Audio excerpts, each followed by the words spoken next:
जीवन किस तरह से वो चलता है, उसका प्रोसेस क्या है, प्रोसेस से मतलब तात्पर्य क्या रहता है हमारा कि भाई कौन सा चीज कैसे चल रहा है। ये थोड़ा सा ऐसा भूखा टाइप है, ये हक करना चाहता है, मतलब ये बहुत ज्यादा प्यार करता है अपने खाने से। और ये बाई डायरेक्शनल है, ये पुकी है अपना, ठीक है, पुकी पुकी बाबा है, ये इधर उधर ये दोनों साइड से कैरी करता है, प्लांट से रूट तक भी जाता है और रूट से प्लांट तक भी जाता है। इसका मतलब ये हुआ, और मैं आपको गारंटी देता हूँ इसके बाहर आपको कोई क्वेश्चन आएगा नहीं।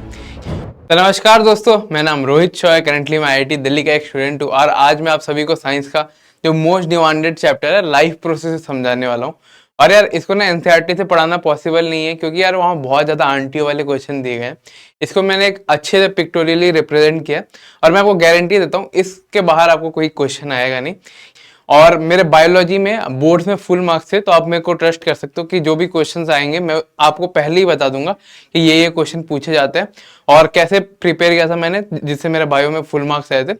और जो डायग्राम्स वगैरह इंपॉर्टेंट रहते तो वो तो मैं बताऊंगा ही। और यहाँ से आगे बढ़ते हैं, देखते हैं। तो सबसे पहले यार लाइफ प्रोसेसेस होता क्या है। लाइफ प्रोसेसेस मतलब जीवन किस तरह से वो चलता है, उसका प्रोसेस क्या है, प्रोसेस से मतलब तात्पर्य क्या रहता है हमारा कि भाई कौन सा चीज कैसे चल रहा है। तो जीवन कैसे चलती है, तो उसी का नाम है लाइफ प्रोसेसेस। और स्टार्टिंग में ही ये एनसीईआरटी भाई की लाइन है और ये 4 तरीके से चलती है। पहला ये है न्यूट्रिशन। न्यूट्रिशन मतलब खाना खाना जो कर रहे हो ना, उसे हम न्यूट्रिशन बोलते हैं, जहां से आपको कोई फूड के कुछ वैल्यू मिले, जो आप खा रहे हो उसकी एनर्जी आपको मिले।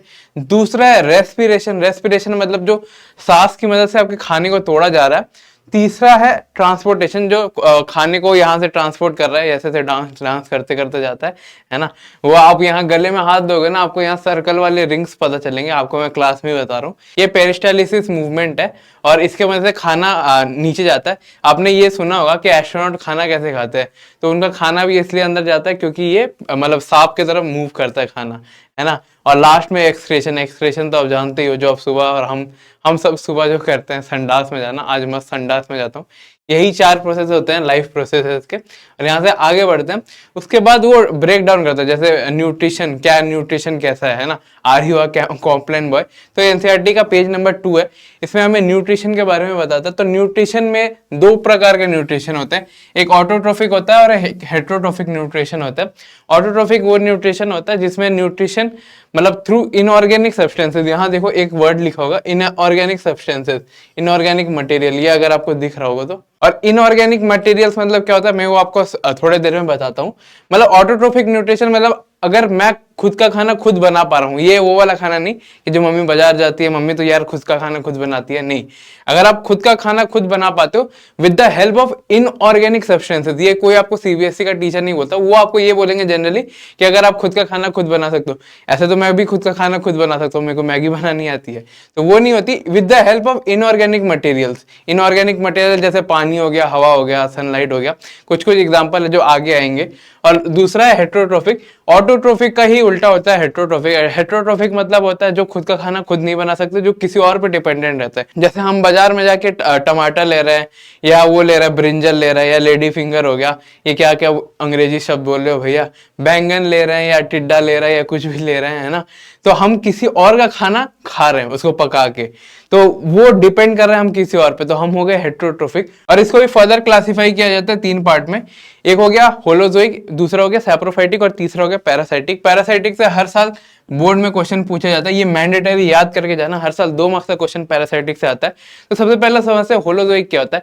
होलोजोइक मतलब यार जो खुद खाते हैं और खुद पचाने की क्षमता रखते हैं। देखो यहाँ भी लिखा गया है organism that consume and internally digest, मतलब ये इंटरनली डाइजेस्ट बहुत ज्यादा इंपॉर्टेंट है, खाना पचाने की उसकी क्षमता रहती है। जैसे मैं और आप हो गया, ह्यूमंस इसके अंदर आते हैं, यहाँ एग्जांपल भी दिया गया ह्यूमन बींग्स, है ना।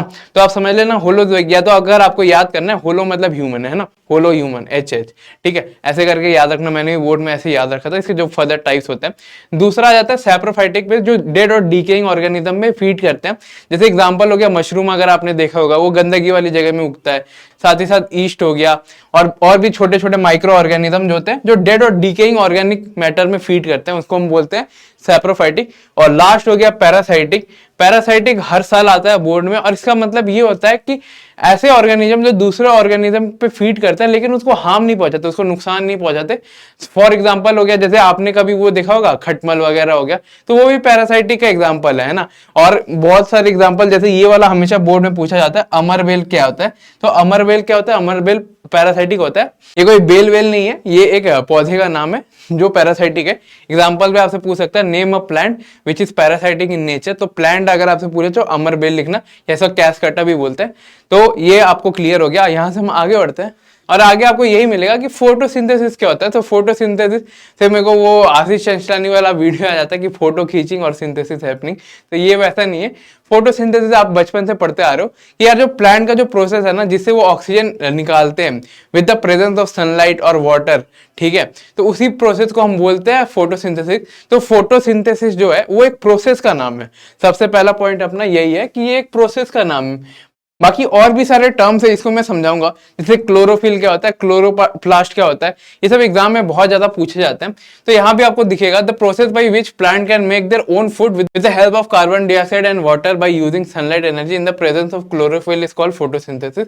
तो ये आप बचपन से पढ़ रहे हो डेफिनेशन। बस ये इंपॉर्टेंट है, बोर्ड में हमेशा 2 मार्क्स के लिए आता है, इसे मैंने इसको सेपरेट लिखा हुआ है ना। कि कंडीशन क्या होता है फोटोसिंथेसिस का। सबसे पहला है कि सनलाइट का प्रेजेंस रहना जरूरी है ना, रात में फोटोसिंथेसिस नहीं बनती। और दूसरा ये है क्लोरोफिल। क्लोरोफिल क्या होता है? क्लोरोफिल मतलब जो आप प्लांट को देखते हो ना, वो ग्रीन कलर का होता है, तो that is due to the presence of chlorophyll. तीसरा हो गया कार्बन डाइऑक्साइड। कार्बन डाइऑक्साइड आपको याद है, मैंने एक स्लाइड पीछे आपको बोला था इनऑर्गेनिक मटेरियल्स। तो इनऑर्गेनिक मटेरियल्स ये सारे हैं, सनलाइट हो गया, क्लोरोफिल हो गया, कार्बन डाइऑक्साइड हो गया, वाटर हो गया। हम इंसान इनऑर्गेनिक मटेरियल से खाना नहीं बना सकते, इसलिए हम ऑटोट्रॉफिक नहीं है। ऑटोट्रॉफिक मतलब ऑटो का मतलब क्या होता है? ऑटो मतलब वो गाड़ी वाली ऑटो नहीं। ऑटो मतलब ये होता है कि यार जो खुद का चीज खुद कर सकते हैं ना। तो यही होता है इनऑर्गेनिक मटेरियल। आपसे बोर्ड में ये पूछा जाएगा कि write down the condition for photosynthesis. तो इसमें तो इसमें ये आप 4 चीज लिखना और आप ऐसे एक्सप्लेन कर सकते हो 1-2 लाइन के लिए। मेरे बोर्ड में आया था एग्जैक्टली सेम क्वेश्चन, तो मैंने 2-2 लाइन में एक्सप्लेन किया था कि सनलाइट की प्रेजेंस रहना चाहिए, सनलाइट के बिना नहीं हो सकता, कार्बन डाइऑक्साइड होना चाहिए तभी ये जाके ऑक्सीजन का एमिशन होगा, फिर वाटर का प्रेजेंस रहना चाहिए। ये आपको स्टेट करना है। और बाकी ये रिएक्शन बहुत ज्यादा इंपॉर्टेंट है, ये हर साल आपके बोर्ड में पूछा जाएगा 1 मार्क्स के लिए। ये पेज में अकेले 5 मार्क्स का क्वेश्चन है, ठीक है। और उसके बाद आपसे ये पूछा जाता है, ये जो मैंने 3 स्टेप है, पहले इसको एक्सप्लेन करके उसके बाद इस पे आता हूं, है ना। तो देखो इस रिएक्शन को ना याद करने का मैं आपको बहुत सिंपल सा ट्रिक देता हूं, है ना। सबसे पहली चीज, जब भी आप मतलब आप बचपन से ही जानते हो कि प्लांट हमेशा ऑक्सीजन एमिट करता है कार्बन डाइऑक्साइड लेके। तो सबसे आपका जो रिएक्टेंट साइड है उसके अंदर कार्बन डाइऑक्साइड होना चाहिए, ठीक है। इतना आपका क्लियर है। तो ये वाला पोर्शन आपका क्लियर है कि भाई कार्बन डाइऑक्साइड रहना चाहिए और ये ऑक्सीजन आपका रहना चाहिए। तो ये दोनों पोर्शन हटा दो। फिर वाटर एक ऐसा कंपोनेंट है जो दोनों साइड प्रेजेंट रहता है। मतलब आपको समझाता हूं, आपको एकदम विजुअलाइज करवाता हूं ये वाला पार्ट, ये बोलना क्या चाहता है। कार्बन डाइऑक्साइड देता है, आप पेड़ों को पानी देना, तो यार बचपन में सबने किया होगा, स्कूल के वो पीटी टीचर में बोलते हैं कि भाई पेड़ों को पानी दो, तो पानी जाता कहाँ है? तो वो भी रिएक्टेंट का ही एक पार्ट है। और यहाँ जो पानी है ना, ये पानी वो है जो ट्रांसपीरेशन से आता है। आप जब सुबह उठते हो ना, ओस दिखते हो, ओस या उमस रहती है जो पौधों में, वो जो छोटे छोटे पानी के ड्रॉपलेट्स रहते हैं, तो ये वही पानी है जो ट्रांसपीरेशन से निकलते हैं, जो हीट करके निकलते हैं। और इसका जो प्रोडक्ट रहता है C6H12O6, है ना, ये बहुत ज्यादा इंपॉर्टेंट है। मेरे साथ बोलो C6H12O6। तो रिएक्शन आपको याद हो गया होगा। अगर आपको वापस याद नहीं हो रहा तो देखो सिंपल से समझा रहा हूँ। बचपन में पीटी टीचर ने हमें क्या बोला था कि यार पानी देना चाहिए पौधों को। क्यों पानी देना चाहिए? क्योंकि यार पौधे एमिट करते हैं ऑक्सीजन, उससे हमारा पर्यावरण ठीक होता है। तो ऑक्सीजन और पानी ये सब है, ठीक है। और उसके बाद प्लांट क्या लेता है? कार्बन डाइऑक्साइड लेता है। तो कार्बन डाइऑक्साइड और पानी, ठीक है। तो जब कार्बन डाइऑक्साइड और पानी रिएक्ट करते हैं तो वो एनर्जी फॉर्म करते हैं, फूड फॉर्म करते हैं। जो आप फल तोड़ के खाते हो ना, आम वाम, तो वो भी C6H12O6 से ही बनता है ना। और उसके बाद जो लास्ट का प्रोडक्ट था कि यार ऑक्सीजन, ताजी हवा आपको मिलेगी और साथ में जो उमस रहती है सुबह में, समझ लो ऐसी, ठीक है। ये आपको कभी कभी आ जाएगा कि स्टेट की इसका प्रोसेस क्या होता है। जैसे ये बहुत बच्चों को लगता है कि ये नहीं आता, लेकिन ये बोर्ड में आ जाता है। ये 2 से 3 मार्क्स में आता है। मैं इसको बहुत अंडर एस्टिमेट करता था बोर्ड में कि भाई ये तो नहीं आना चाहिए, है ना, क्योंकि ये सबको पता रहता है। लेकिन बोर्ड में आएगा कि what is the chemical processes of मतलब फोटोसिंथेसिस। तो अगर आपको कभी ऐसा क्वेश्चन आ गया तो आप यही स्टेट करना कि सबसे पहला क्या होता है, स्टेप बाय स्टेप बोलना कि केमिकल प्रोसेस कैसे होता है फोटोसिंथेसिस के लिए। सबसे पहला अब्जॉर्प्शन ऑफ लाइट एनर्जी होती है थ्रू क्लोरोफिल। क्लोरोफिल प्लांट के अंदर प्रेजेंट रहता है जो ग्रीन सब्सटेंस है, ठीक है। और उसके बाद वाला प्रोसेस कि भाई लाइट एनर्जी से केमिकल एनर्जी में कन्वर्ट हो रहा है, तो एनर्जी अपना फॉर्म चेंज कर रहा है। एनर्जी एक ऐसी चीज है जिसको मतलब वो कन्वर्ट होता है, वो ऐसा नहीं होता कि भाई उड़न छू हो गया। मतलब ऐसा जब भी आप हीट एनर्जी वगैरह रहते हो ना, एक फॉर्म ऑफ एनर्जी से दूसरे फॉर्म ऑफ एनर्जी में कन्वर्ट होती है। तो जो लाइट आती है सूरज से वो किस में कन्वर्ट हो जाती है, केमिकल एनर्जी। और उससे ही क्या होता है, वाटर मॉलिक्यूल जो है 12H2 देख रहे हो, यहाँ 6H2 देख रहे हो, तो ये स्प्लिट हो जाता है और फर्दर फॉर्म करता है हाइड्रोजन और ऑक्सीजन, ये लिखा हुआ है। और रिडक्शन ऑफ ये कार्बन डाइऑक्साइड टू कार्बोहाइड्रेट, मतलब ये बंदा ये बोल रहा है कि ये जो C6H12O6 है ना, ये जो कार्बन डाइऑक्साइड प्लांट ने इनहेल किया उसी का एक पार्ट है, उसी को तोड़ के बनाया गया, उसी को रिड्यूस करके बनाया गया। रिडक्शन रिएक्शन क्या होता है, जिसमें हम ऑक्सीजन को निकाल देते हैं, तब जाके ये फूड और ग्लूकोज बनता है। यही लिखा हुआ है केमिकल प्रोसेस ऑफ फोटोसिंथेसिस, यही है। आगे बढ़ते हैं इस पे, है ना। और उसके बाद यार साइट ऑफ फोटोसिंथेसिस क्या होता है। साइट ऑफ फोटोसिंथेसिस मतलब वो एरिया बताओ। साइट मतलब क्या होता है, जैसे आपने सुना होगा कंस्ट्रक्शन साइट हो गया या कुछ साइट हो गया। साइट का मतलब जगह, तो जो जगह जहां फोटोसिंथेसिस ऑकर करता है उसको हम बोलते हैं क्लोरोप्लास्ट, है ना। क्लोरोप्लास्ट वो जगह है जहां जाके वो ऑर्गेनेली का नाम है, मतलब प्लांट का ऑर्गन का नाम है क्लोरोप्लास्ट, ठीक है। अगर बोर्ड में आपसे पूछे ना साइट ऑफ फोटोसिंथेसिस, तो आप ये मत लिख देना कि क्लोरोफिल है, आपको लिखना है क्लोरोप्लास्ट है। आगे बढ़ते हैं कि क्लोरोफिल क्या होता है। क्लोरोफिल होता है पिगमेंट का नाम, ये हो गया ऑर्गन का नाम। तो ये हो गया पिगमेंट का नाम और ये हो गया ऑर्गन का नाम। यही लिखा गया कि chlorophyll is present in green colour organelles called chloroplast. तो ये जो ग्रीन कलर है ना, इसको हम बोलते हैं क्लोरोफिल, इसको नाम है पिगमेंट। पिगमेंट मतलब हो गया वो जो आपने उजाला सुना है, जब वो कपड़े धोते हैं घर पे, तो उजाला जो डालता है ना, वो भी एक तरह का कलर है। तो यही बोल रहा है कि भाई क्लोरोप्लास्ट है साइट ऑफ फोटोसिंथेसिस, ये एक ऑर्गेनेली का नाम है। मतलब जैसे हमारा हार्ट, किडनी, लिवर हो गया, प्लांट के ऑर्गन का नाम क्या है, क्लोरोप्लास्ट। यही ये लिखा हुआ है, ठीक है। और ये वही बोलता है लास्ट में कि ग्रीन इन कलर होता है due to the presence of chlorophyll. और उसके बाद यार ये फोटो ना बहुत इंपॉर्टेंट है, ठीक है। ये फोटो देखो क्या डिपिक्ट करता है कि यार जो स्टोमाटा है ना, स्टोमाटा आपने बचपन में सुना होगा कि वो पोर्स का नाम है। पत्तों के अंदर जो पोर्स है ना, उसका नाम है स्टोमाटा। और वो स्टोमाटा का ओपनिंग और क्लोजिंग कैसे होता है, ताकि वो जो ऑक्सीजन, कार्बन डाइऑक्साइड वगैरह छोड़ रहा है या रिलीज कर रहा है, वो कैसे ले सके। तो स्टोमाटा के फंक्शनिंग के बारे में बताया गया। और ये बहुत ज्यादा इंपॉर्टेंट है, ये बोर्ड में पूछा जाता है कि गार्ड सेल वगैरह जो होता है ना, जो स्टोमाटा के होते हैं, वो कैसे ओपन होता है। तो वो H2O जो है ना, अब्सॉर्ब कर लेते हैं। H2O मतलब जो पानी है, तो फूल जाता है। आपने कभी चना डाला है, चना पानी के अंदर, तो फूल जाता है। तो वैसे ही जो गार्ड सेल है ना, विद अब्सॉर्बिंग H2O, तो H2O अब्सॉर्ब करके वो फूल जाता है। और इससे क्या होता है, ओपनिंग ऑफ स्टोमाटा। तो स्टोमाटा ओपन होने से क्या होगा, जो स्टोमाटा का पोर है, उससे आपका जो प्लांट का रेस्पिरेशन है होता है। और जब ये श्रिंक करता है, तो इसका मतलब पानी यहाँ से लूज हो रहा है। तो जैसे ही आप चना निकालोगे मतलब पानी से, तो वो श्रिंक हो जाएगा। वही वो बोल रहा है, स्टोमाटा ओपनिंग और क्लोजिंग। और ये जो मैंने आपको थोड़ी देर पहले बताया था ना, ये वाला डायग्राम, तो ये आपको दिखेगा क्लोरोप्लास्ट। ये आपको बहुत छोटा छोटा अगर दिख रहा होगा, वो गोल गोल था, तो वो ऑर्गन है, वो छोटा छोटा ऑर्गन है। और उसके अंदर जो ग्रीन पिगमेंट है ना, उसको हम क्लोरोफिल बोलते हैं। और ये वही है, वही लिखा हुआ है। स्टोमाटा क्या होता है, tiny pores present on the surface of leaves, है ना। तो स्टोमाटा किसके लिए हेल्प करता है, रेस्पिरेशन इन प्लांट के लिए। आगे बढ़ते हैं यहाँ से। और ये एक एक्टिविटी है जो डिपिक्ट करता है कि यार प्रेजेंस ऑफ स्टार्च कैसे होता है। लाइक किसी जो फूड सब्सटेंस है ना, उसमें स्टार्च का प्रेजेंस है या नहीं है ना। तो ये वही बोलता है। और इसमें लाइक आयोडीन वगैरह का यूज किया जाता है। पहले हम देख लेते हैं क्या दिया हुआ है ना। Starch is present at green side only, proving that chlorophyll is essential for photosynthesis, है ना। तो ये हमें ये बोलता है कि स्टार्च जो है, स्टार्च जो कंपाउंड है ना, वो ग्रीन साइड में प्रेजेंट रहते हैं। और इससे हमें पता चलता है कि वो जो प्लांट है, वो पौधा है, वो फोटोसिंथेसिस के केपेबल है। बोर्ड में आपसे ये क्वेश्चन पूछ सकता है कि जैसे एप्लीकेशन बेस्ड क्वेश्चन बहुत आते हैं बोर्ड में इससे रिलेटेड, कि स्टार्च के टेस्ट से हमें क्या प्रूव होता है ना। तो हमें ये पता चलता है कि प्लांट फोटोसिंथेसिस कर सकता है, क्योंकि दैट रिप्रेजेंट की ग्रीन साइड प्रेजेंट है प्लांट्स के अंदर, है ना। और इसमें एग्जांपल लिए हैं, जैसे KOH मतलब आपने पढ़ा होगा, पोटेशियम हाइड्रोक्साइड इन 1 जार लिया हुआ है इसमें आप देखना। और इससे हमें टेस्ट ऑफ स्टार्च मिलता है। और दूसरा जो इसने एग्जांपल लिया हुआ है, दैट इज कि यार किसी पत्ते को लिया और उसके अंदर आयोडीन सॉल्यूशन डाल दिया, तो उसे जो ब्लू ब्लैक कलर मिलता है ना, तो वही हमें डिपिक्ट करता है कि प्रेजेंस ऑफ स्टार्च है। इसका एक प्रोसेस है कि भाई पानी के अंदर उबाला, फिर दारू डाला दारू वो वाला नहीं है ना, अल्कोहल वगैरह डाला, तो उससे क्या होता है, ये जो वेरीजेटेड लीफ मिलता है आपको, और उसमें आयोडीन सॉल्यूशन ड्रॉप करोगे तो आपको ब्लू ब्लैक कलर मिलेगा, जिससे हमें पता चलता है प्रेजेंस ऑफ स्टार्च है। और ये पहला वाला QH इन जार। और इस जो चीज है ना, इससे हमें पता चलता है QH क्या होता है, पोटेशियम हाइड्रोक्साइड। ये क्या अब्सॉर्ब करता है ना, कार्बन डाइऑक्साइड अब्सॉर्ब करता है। जब कार्बन डाइऑक्साइड ही नहीं है तो फोटोसिंथेसिस कैसे होगा। तो ये जिसमें ये मतलब दिया हुआ है QH है ना, तो इसमें फोटोसिंथेसिस नहीं होता और इसके जो पत्ते हैं ना उसका कलर चेंज हो जाता है। यही ये डिपिक्ट करता है।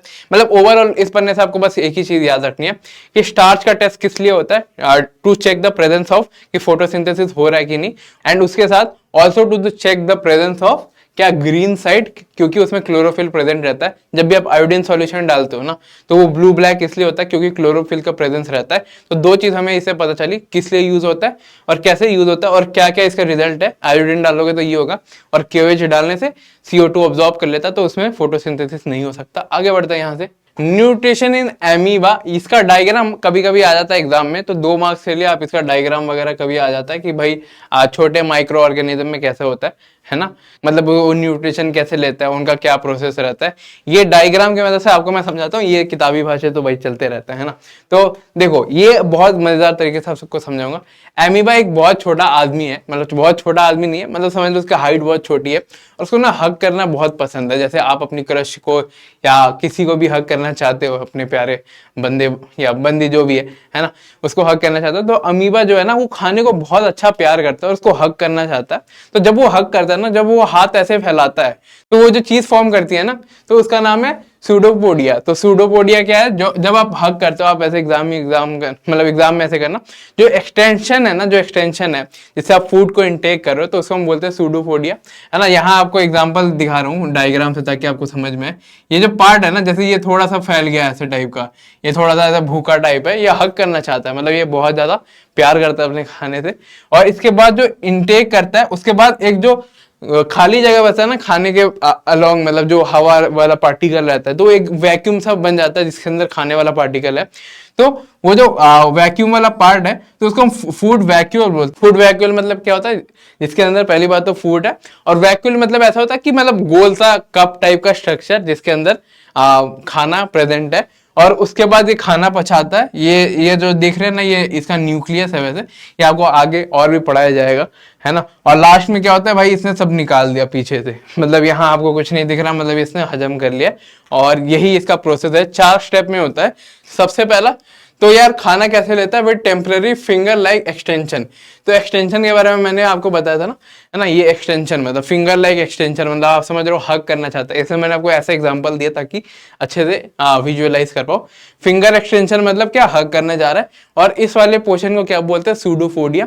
और उसके बाद फूड वैक्यूल्स, मतलब कम्प्लेक्स स्ट्रक्चर को सिंपलर सब्सटेंस में ब्रेक करता है, मतलब ये खाना अंदर चला गया, अब यहाँ डाइजेशन हो रहा है। और उसके बाद ये जो फूड है ना, ये अब्सॉर्ब होता है in cytoplasm with the help of diffusion.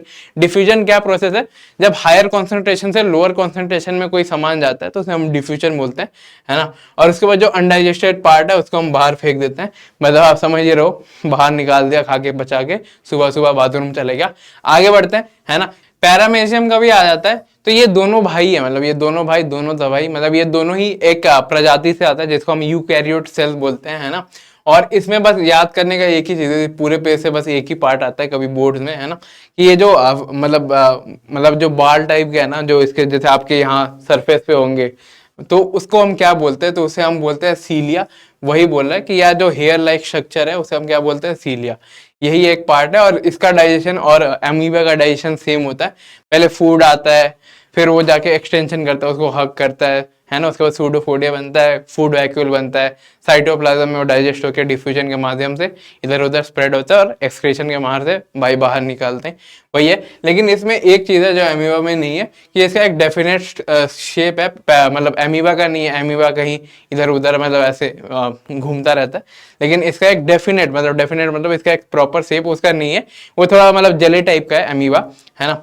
और लास्ट में ये स्पेसिफिक स्पॉट बता रहा है कि कहाँ होता है ना, जैसे खाना का इंटेक। आगे बढ़ते हैं। इसमें ज्यादा कुछ नहीं है, इसमें बस एक ही चीज आता है, ये जो बाल होता है ना सरफेस पे, उसको क्या बोलते हैं? मेरे बाल नहीं, ये पैरामीशियम के बाल को हम सीलिया बोलते हैं। आगे बढ़ते हैं इसको। और ये है हमारा मेन चीज कि हमारे आपके बीच में खाना कैसे डाइजेस्ट होता है। ठीक है, तो ये वाला डायग्राम आपको दिख रहा है? डायग्राम नहीं दिख रहा तो ये जो लाल टाइप का चीज है ना, वो तो आपको बहुत अच्छे से विजिबल है। खाना कैसे जाता है वो तो आपको भी पता है यार। ये पहला चीज इसमें वो जीभ दिया होगा कि जीभ में खाना डालो। ये मतलब इसमें जो एक चीज है जो याद करने को आप सभी को है, ये the food move in human being in peristalsis movement.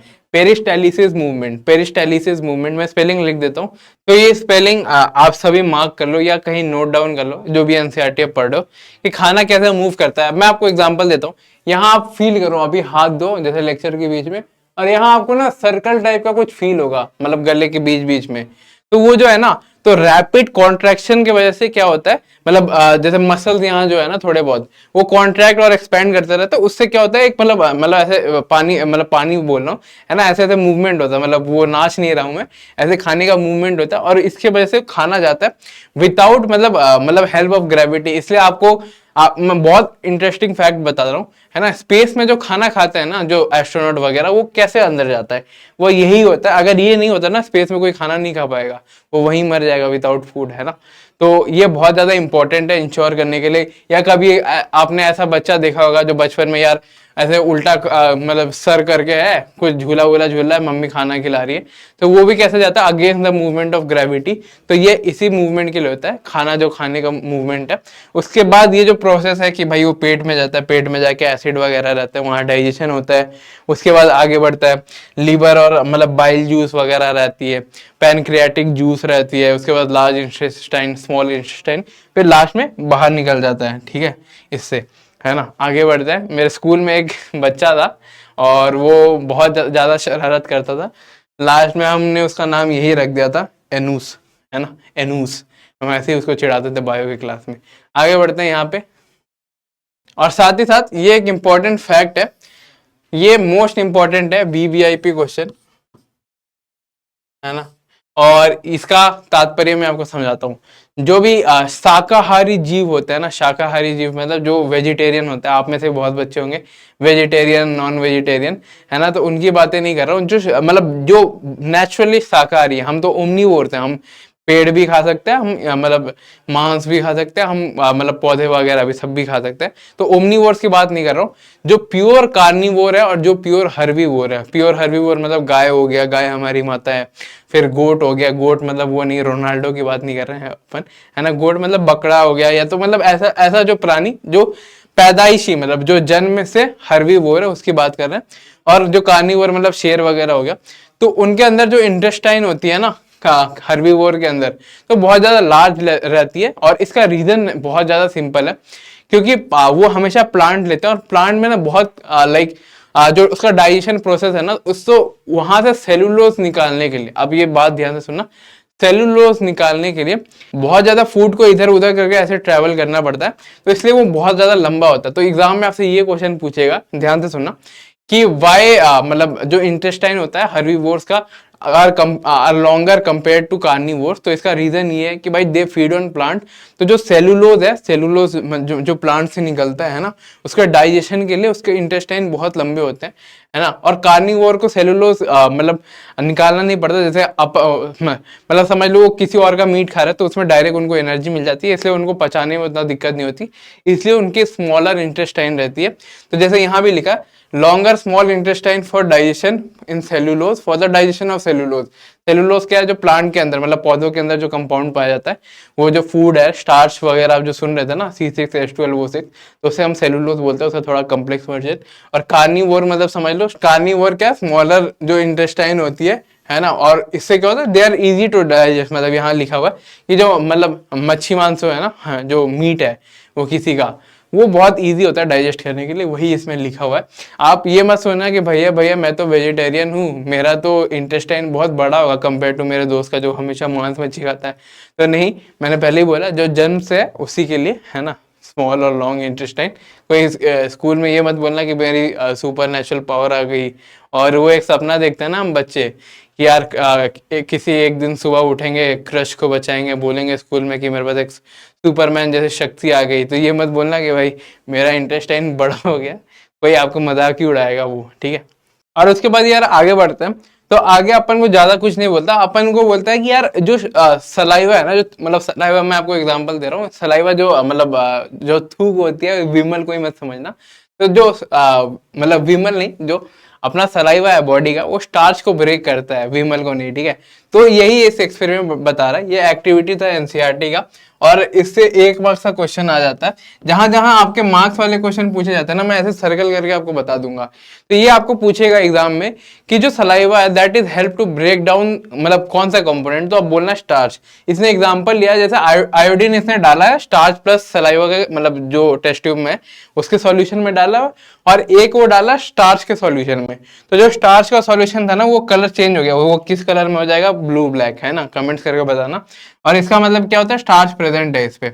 और दूसरा है कि यार जो सलाइवा प्लस स्टार्च है, उसमें जब हम आयोडीन डालते हैं तो उसमें कुछ अपन को मतलब ना ही कोई कलर चेंज होता है, ना ही हमें ये पता चलता है स्टार्च प्रेजेंट है। तो इसका मतलब क्या है? जो सलाइवा है वो स्टार्च को खा गया। मतलब सिंपल सा, ये आपको बस मजेदार तरीके से एक्सप्लेन करने के लिए कि जो सलाइवा है स्टार्च को ब्रेक डाउन करके उसके अंदर मिला लिया। तो इसमें ये नहीं है। तो कंक्लूजन क्या है?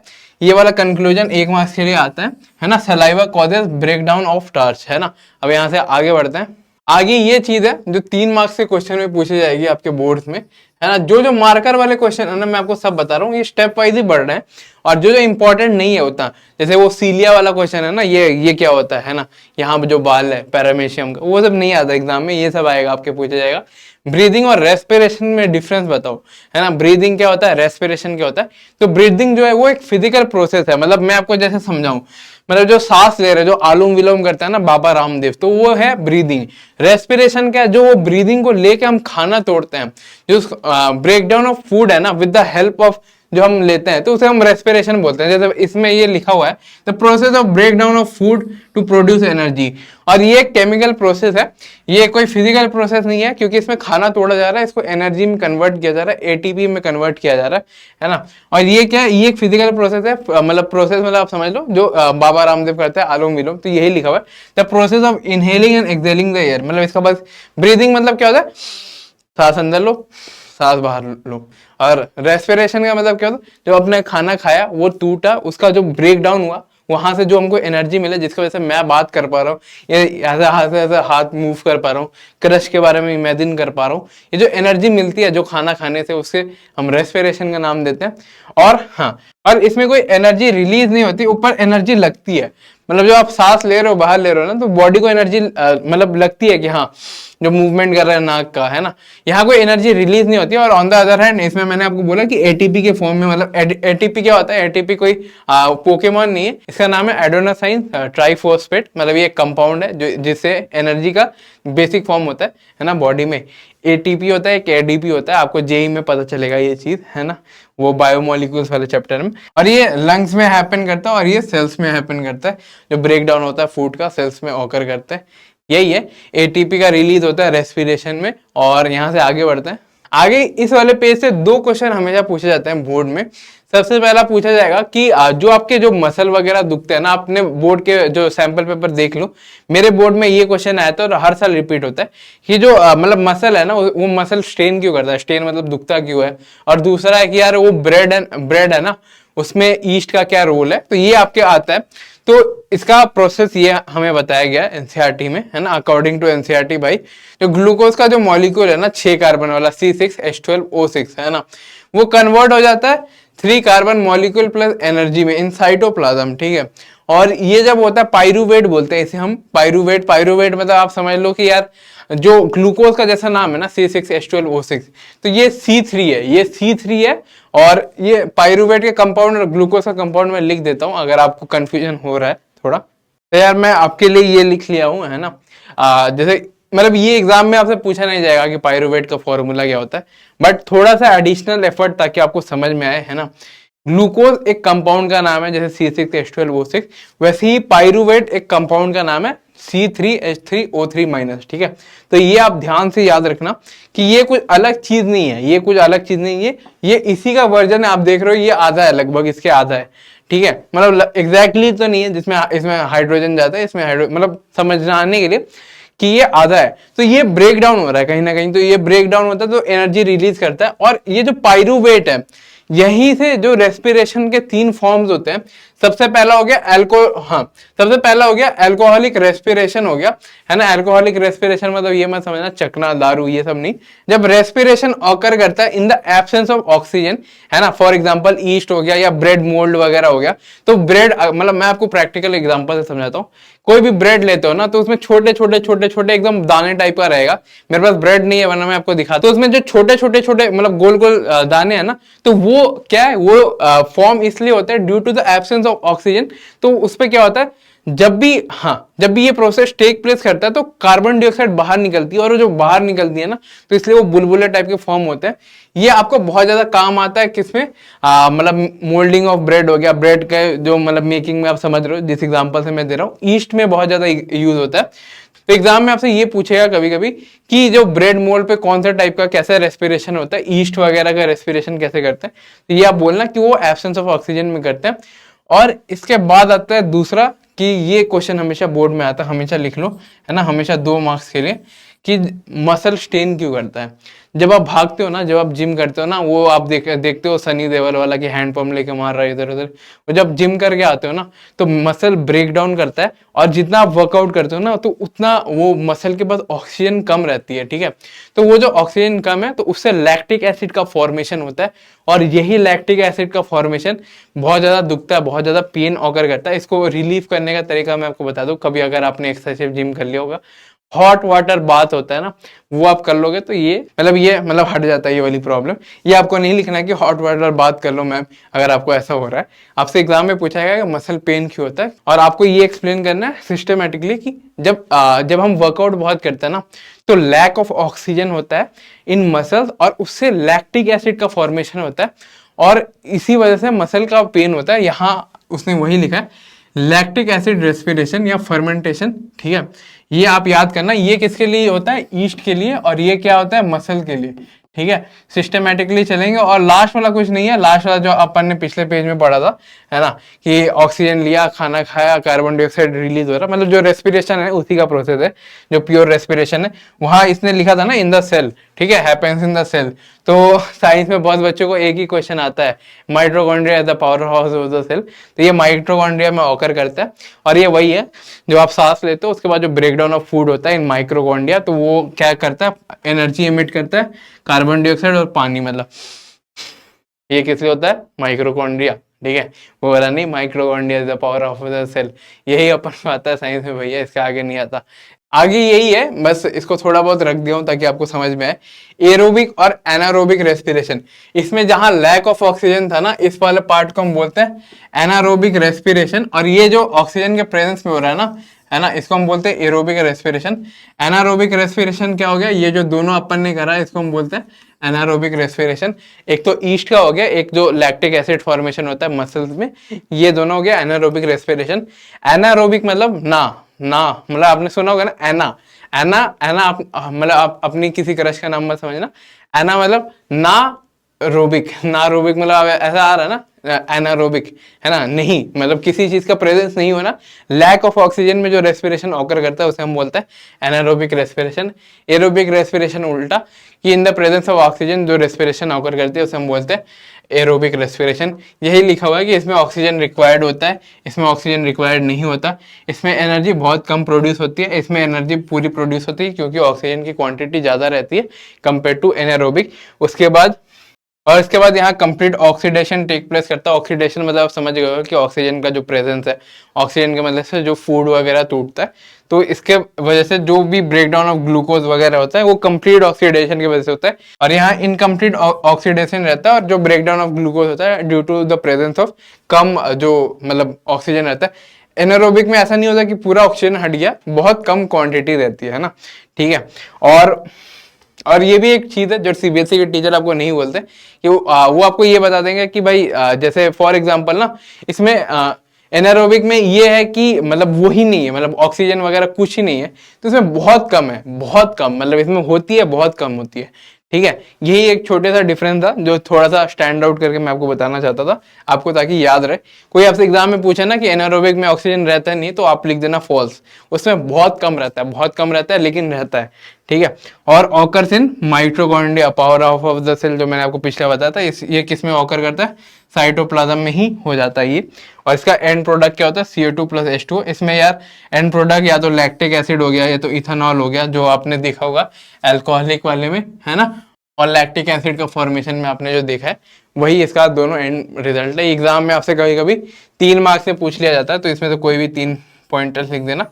ऐसा मत लिख देना कि in the absence of oxygen, इसमें लिखना कि ऑक्सीजन रिक्वायर्ड नहीं होता, ऑक्सीजन इज नॉट रिक्वायर्ड। इसलिए मैंने वर्ड्स को बहुत स्पेसिफिकली चूज किया आपके लिए कि ऑक्सीजन उतना रिक्वायर्ड नहीं होता, लेकिन होता है, और इसमें ऑक्सीजन पूरा रहता है, तो इसमें लिखना in the complete presence of oxygen. ठीक है, आगे बढ़ते हैं। आगे बढ़ते हैं कि रेस्पिरेशन कैसे होता है इंसान में, आलोम विलोम कैसे करते हैं, रेस्पिरेशन जो मैंने आपको इतनी देर से समझाया वो कैसे होता है। तो सबसे पहले ये इनहेलेशन और एक्सहेलेशन के बारे में आपको बताता हूँ। इस डायग्राम अगर आपको दिख रहा होगा, या डायग्राम नहीं दिख रहा होगा, तो ये वाला पार्ट आपको दिख रहा है, ये जो लाल टाइप का है, और ये जो एरो टाइप का दिखा हुआ है यहाँ, ठीक है, और इसमें एरो नीचे जा रहा है, तो ये क्या है, इनहेलेशन मतलब क्या, इनहेलेशन मतलब जो आप सांस ले रहे हो, तो जब आप सांस लेते हो, हम मेरे साथ करो, ठीक है, तो आपको ये फील होगा कि ये नीचे जा रहा है, और जब आप एक्सहेल करते हो, ठीक है, तो आपको ये फील होगा ऊपर जा रहा है। अगर आपको ये ऐसे समझ में नहीं आया, तो मतलब जब हम एक्सहेल करते हैं ना हवा को, तो नीचे से प्रेशर बिल्ड होगा, तभी तो बाहर जाएगा ना। जब कोई चीज को मतलब फॉर एग्जांपल जो चिप्स का पैकेट है वो फूला हुआ रहता है, आप उसको दोनों साइड से फट से मारो तो वो मतलब वो निकलेगा अचानक से, हवा जो उसका बाहर निकलेगा और वो फट जाएगा। ठीक है, तो वैसे ही एक्सहेल जब करता है ना, जो ये नीचे का डायफ्राम रहता है वो ऊपर पुश करता है, तभी जाके प्रेशर क्रिएट होगा, तब जाके आपके नाक से हवा निकलेगा, कार्बन डाइऑक्साइड।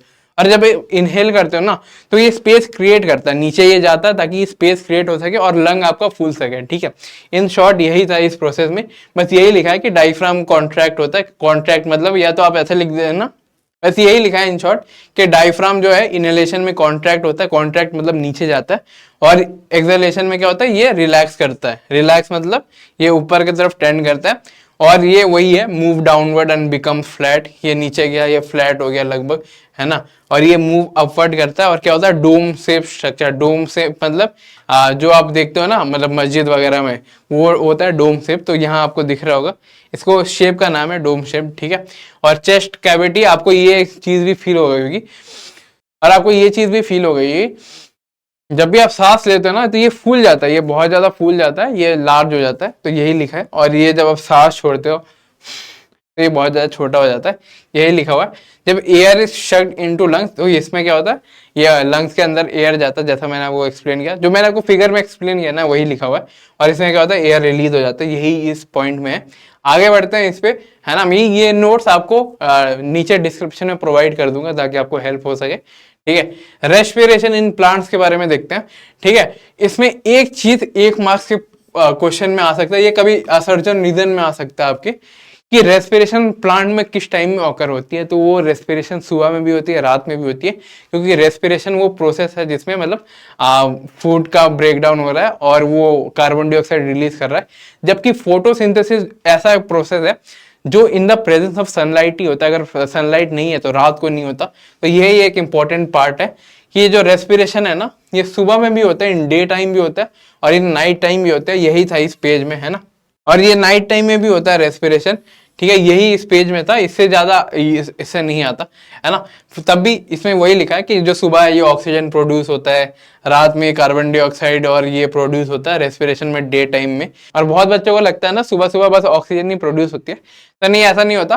कार्बन डाइऑक्साइड भी रिलीज होता है, बहुत ही छोटे अमाउंट में। ऐसा नहीं होता, कभी भी आप लाइफ प्रोसेस या बायो का कोई भी चैप्टर पढ़ो ना, एक फॉर्मूला हमेशा याद रखना, कोई चीज कंप्लीटली एलिमिनेटेड नहीं रहती, उसमें कुछ ना कुछ थोड़ा सा रहता है। तो एकदम भी ये मत लिख देना कभी एग्जाम में कि एब्सेंस, बोर्ड के पेपर में जिसमें मैंने फुल मार्क्स लाए थे बायोलॉजी में, मैंने कभी ऐसा नहीं लिखा था कि एब्सेंस है या कोई चीज नहीं होती। मैं ऐसे लिखता था कि बहुत कम क्वांटिटी होती है ना। तो इसमें भी कार्बन डाइऑक्साइड प्रोड्यूस होता है डे टाइम में भी और नाइट टाइम में तो होता ही है, बस फोटोसिंथेसिस रात में नहीं होता क्योंकि सनलाइट का प्रेजेंस नहीं है, और उसके वजह से क्या होता है क्लोरोफिल वगैरह एक्ट नहीं करता। तो इसका बस ये एंड रिजल्ट है कि कार्बन डाइऑक्साइड निकलता है, इसका क्या है ऑक्सीजन निकलता है due to the help of photosynthesis.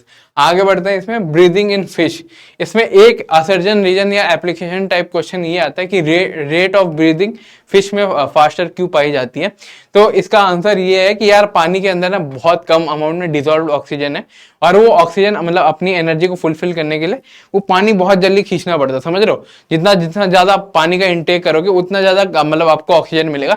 और जैसे हम लोग टेरेस्ट्रियल एनिमल है तो हमारे पास ऑक्सीजन हमेशा 21% ऑफ द ऑक्सीजन एटमॉस्फेयर में मिलता है, तो हमारे लिए सांस लेना कंपेरेटिवली इजी पड़ता है। इनमें क्या रहता है ना, इनमें और भी कम रहता है, मतलब इसमें पानी के अंदर 5-7%, मतलब ये रफ एस्टिमेट नहीं है, मतलब समझ लो 21% नहीं होता। मैं एक बार आपको एक्जैक्टली लिख देता हूँ कितना होता है अब पानी के अंदर ऑक्सीजन। तो गूगल बाबा ने हमें बोला कि जो यार मतलब पानी के अंदर जो ऑक्सीजन है ना वो इतना है 0.000754%, और हमारे पास कितना रहता है 21% जो टेरेस्ट्रियल रहता है, इसलिए ये पानी बहुत ज्यादा सक करती है। तो इनका जो रेट रहता है ना, मतलब हमेशा मतलब पानी खींचते रहो वरना तो समझ रहे हो 1% से भी कम है, ठीक है, तो वो मर जाएगी। मछली जल की रानी है, पानी पीना उसका काम है, ठीक है। तो यही है इसमें यही लिखा गया कि rate of breathing is more. Exam में आपसे ये आएगा, 2 मार्क्स का क्वेश्चन लिख दो कि यार फिशेस में रेट ऑफ ब्रीदिंग ज्यादा क्यों रहती है ना, रादर देन टेरेस्ट्रियल ऑर्गेनिज्म। तो आप ये कोट करना है कि यार हमारे पास 21% ऑफ द ऑक्सीजन रहता है, जबकि पानी में बहुत कम डिजोल्व्ड ऑक्सीजन रहता है, लेस देन 1%, तो इसलिए ये ऑकर करता है ना। और इसमें ये चीज होती कैसे, ये पानी पीती है, आप गिल्स का तो जानते हो ना, गिल्स फिल्टर आउट करता है जो पानी बाहर निकाल देता है और ऑक्सीजन अपने पास अपने बॉडी सर्कुलेशन में रखता है, और ये ब्रीदिंग में बहुत ज्यादा काम आती है। यही है ब्रीदिंग इन फिश से, इसे 2 मार्क्स का क्वेश्चन आ जाएगा। मैं वापस बोल रहा हूँ, ये वाला याद कर लेना कि रेट क्यों मतलब ज्यादा रहता है फिश में। आगे बढ़ते हैं ट्रांसपोर्टेशन में। तो ट्रांसपोर्टेशन मतलब आप समझ रहे हो कि भाई एक सब्सटेंस को एक पार्ट ऑफ द बॉडी से दूसरे पार्ट तक ले जाने को हम ट्रांसपोर्टेशन बोलते हैं। इसके दो मतलब आपको इंसानों में पाए जाते हैं। एक सर्कुलेशन सिस्टम हो गया जिसमें आपका हार्ट हो गया, ब्लड वेसल्स हो गया, है ना, वो सब हो गया, और एक ये लिम्फ वाला सिस्टम हो गया। ये मैं आपको अच्छे से एक्सप्लेन करूंगा आगे। आप सर्कुलेटरी तो जानते हो, बचपन में आपने देखा होगा, आपने ये देखा होगा कि हार्ट ब्लड पंप करता है, और ये जो सर्कुलेटरी सिस्टम है ना, यहाँ लिखा भी है इसमें क्या क्या है, ब्लड वेसल्स है ना, ठीक है, हार्ट हो गया, और ये जो ब्लड का सर्कुलेशन होता है ना, मतलब ट्रांसपोर्ट करते हैं एक पार्ट से दूसरे पार्ट तक, है ना। जो आपका ऑक्सीजन भी है वो भी ब्लड के थ्रू जाता है, हीमोग्लोबिन वगैरह वगैरह आपने सुना होगा, है ना। ये खाना हो गया, मिनरल्स हो गया, तो ये उसके वजह से होता है। और लिम्फ वो होता है, मैं आपको थोड़ा सा शॉर्ट दे रहा हूँ, मतलब ट्रेलर दे रहा हूँ कि ये जो मिनरल्स जो बच जाते हैं ना, तो उसको ट्रांसपोर्ट करता है लिम्फ वगैरह, जो फैट वगैरह हो गया है, ठीक है। अब आगे बढ़ते हैं यहाँ से। अब आगे बढ़ते हैं यार ट्रांसपोर्टेशन में। ट्रांसपोर्टेशन यार बहुत ज्यादा दिमाग खाती है सबका, और इसको याद करने का एक मैं आपको सिंपल सा ट्रिक दूंगा, वो है लॉर्ड। लॉर्ड शार्दुल ठाकुर नहीं, या पुण्य सुपरस्टार नहीं, है ना। लॉर्ड मतलब क्या होता है, लेफ्ट में आपका ऑक्सीजनेटेड ब्लड फ्लो करेगा और राइट में आपका डीऑक्सीजनेटेड ब्लड फ्लो करेगा। इसको याद करने का बहुत इजी तरीका है, लॉर्ड, है ना। तो लॉर्ड का मतलब क्या होता है, लेफ्ट में ऑक्सीजनेटेड और राइट में डीऑक्सीजनेटेड। एक्चुअली जब किसी ने पता नहीं बनाया था तो वो थोड़े नशे में था, इधर का उधर लिख दिया उसने। इस वाला डायग्राम में समझाने जाऊंगा तो बहुत ज्यादा कॉम्प्लिकेटेड होगा। इसका एक जो सिस्टमेटिक रिप्रेजेंटेशन है, एक प्रॉपर रिप्रेजेंटेशन ये है कि जब भी आपका हवा लंग्स में आता है, सबसे पहले वो किस में जाता है, पल्मोनरी वेन, ठीक है, उसमें आपका ऑक्सीजनेटेड ब्लड फ्लो करता है। उसके बाद लेफ्ट आर्ट्रियम में जाता है, फिर लेफ्ट वेंट्रिकल, और फिर मेन आर्टरी। और ये जो सबसे बड़ी आर्टरी होती है ना, आपके बोर्ड में क्वेश्चन पूछ सकता है वो कौन सी होती है, तो उसका नाम होता है ऑर्टा, और इसका स्पेलिंग ये होता है, मैं लिख देता हूँ एक बार प्रॉपरली, है ना। आप भी मेरे साथ नोट डाउन करते जाना ताकि आपको अच्छा लगे, है ना। अच्छा लगे इन द सेंस कि भाई बोर्ड में आपके नंबर आ जाएंगे। तो बोर्ड में आपसे ये 1 मार्क्स का क्वेश्चन पूछा जाएगा कि सबसे बड़ी आर्टरी कौन सी है आपकी बॉडी में। तो सबसे बड़ी आर्टरी कौन सा है, दैट इज ऑर्टा। ऑर्टा मतलब क्या करता है, ये जो आपको दिख रहा है ना, मतलब यहाँ लिखा होगा, तो ये आपके बॉडी से जो ब्लड है वो बाहर ले जाता है और rest of the body organs में डिस्ट्रीब्यूट करता है, जो भी ऑक्सीजनेटेड ब्लड है। फिर बॉडी ऑर्गन्स में जाने के बाद वो जो ब्लड है वो मतलब ऑक्सीजन कंज्यूम हो जाता है। उसके बाद जो डीऑक्सीजनेटेड ब्लड है वो आपके मेन वेन मतलब वेना कावा मतलब एक वेन का नाम है ना, वहां से वो वापस राइट आर्टरियम में आता है, हार्ट के राइट वाले पार्ट में आता है। उसके बाद राइट वेंट्रिकल में आता है और उसके बाद वो फ्लो करता है बैक टू पल्मोनरी आर्टरी। और इसके बाद जो डीऑक्सीजनेटेड ब्लड है वहां से फिर लंग्स पे जाता है। लंग्स के बाद वहां से वो कार्बन डाइऑक्साइड रिलीज होकर बाहर एज अ प्रोडक्ट निकल जाता है। तो आपको इसमें बस एक चीज आएगा, मैं आपको कुछ कुछ चीजें बता रहा हूँ, बहुत बच्चों को ये पार्ट टफ लगता है। सबसे पहला चीज तो इसमें ये आएगा कि भाई लार्जेस्ट वेन या आर्टरी के या कैपिलरीज के बारे में पूछेगा, वो नेक्स्ट पेज में मैं लेके आया। दूसरी ये जो चीज है कि ये जो डायग्राम है ये आपको बोर्ड में आता है, हर साल आता है 3 मार्क्स का, कि भाई हार्ट का जो डायग्राम है ना वो बनाओ। तो आपको क्या करना है, आपको सिस्टमेटिकली याद करना है। सबसे पहले वेन में आएगा, उसके बाद लेफ्ट आर्ट्रियम, लेफ्ट वेंट्रिकल, और इसको याद कैसे करना है कि लेफ्ट में हमेशा ऑक्सीजनेटेड ब्लड फ्लो करता है, ये है लॉर्ड से, ठीक है। उसके बाद क्या जाएगा, ऑटा में जाएगा, ऑटा के बाद बॉडी ऑर्गन, बॉडी ऑर्गन में क्या होगा, ऑक्सीजन जो है कंज्यूम करेंगे बॉडी के ऑर्गन, उसके बाद वो जाएगा डीऑक्सीजनेटेड ब्लड वापस राइट आर्ट्रियम, राइट वेंट्रिकल, और उसके बाद लंग्स पे जाएगा, ठीक है। तो ये आपका प्रोसेस रहता है। और उसके बाद हम आगे बढ़ते हैं, जो मैंने आपको बोला था कि ये बोर्ड में पूछा जाता है कि फीचर्स क्या क्या होते हैं। तो आर्टरीज क्या होती है, carries blood away from art, मतलब वो बॉडी ऑर्गन्स में लेके जाता है, ये आर्टरीज होता है। वेन्स क्या होता है, जो पल्मोनरी वेन हो गया, वेना कावा हो गया, है ना, वो रिटर्न बैक करता है ब्लड को टू द हार्ट। फिर कैपिलरीज हो गया, help in exchange of substance, मतलब कैपिलरीज है जैसे डिफ्यूजन वगैरह का प्रोसेस यूज करते हैं। ये आपके मतलब उतने इन डिटेल नहीं आता, मतलब कैपिलरीज मतलब वो छोटी छोटी जो पतली पतली जो निकली रहती है ना, उसी को हम कैपिलरीज बोलते हैं।